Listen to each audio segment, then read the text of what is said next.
வந்திருக்கிற அனைவருக்கும் மாலை வணக்கம். முக்கியமாக press, social media, television channels, என்னோட டார்லிங் குஷ்பு,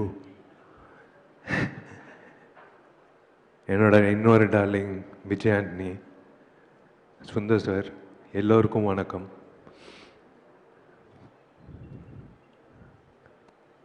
முக்கியமாக ஐ ஷுட் தேங்க்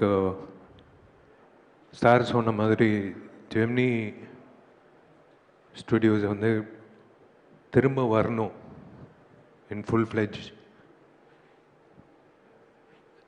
ஏன்னா we are lacking production houses, to be very frank. உங்களை மாதிரி ஃபுல் ஃப்ளெஜ்டாக ஒரு டைரக்டருக்கு அந்த க்ரியேட்டிவ் ப்ரெசன்ஸ் கொடுக்கறது is something great. Hi DD.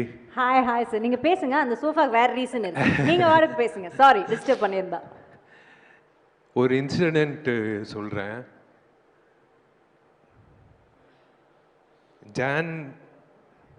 ஜான்வரியில் இந்த வருஷம் பெஸ்ட் ஆக்டர் அவார்டு கிடைக்குதோ இல்லையோ, எனக்கு பெஸ்ட்டு சிங்கர் அவார்டு கிடைக்கும்னு நினைக்கிறேன்.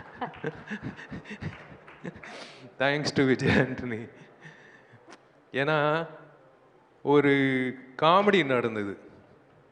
இவங்க ரெண்டு பேர் சுந்தர் சாரும் விஜய் ஆண்டனி உள்ளே பேசிகிட்டு இருந்தாங்க.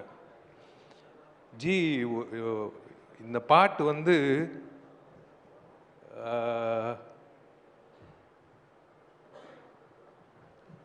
ஒரு சிங்கர் பாடணும், அந்த சிங்கர் வித்தியாசமாக இருக்கணும், ஆனால் இனிமேல் பாடவே கூடாது வாழ்க்கையில் அப்படின்னு சொல்லும் போது நான் டோர் ஓப்பன் பண்ணி பாருறேன், இவர் தான் பாடுறாரு அப்படின்னு சொன்னாங்க.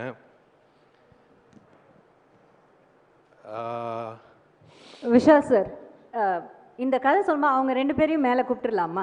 நீங்கள் என்ன நினைக்கிறீங்க? Why don't we sit down and have a chat about this? Please வாங்க.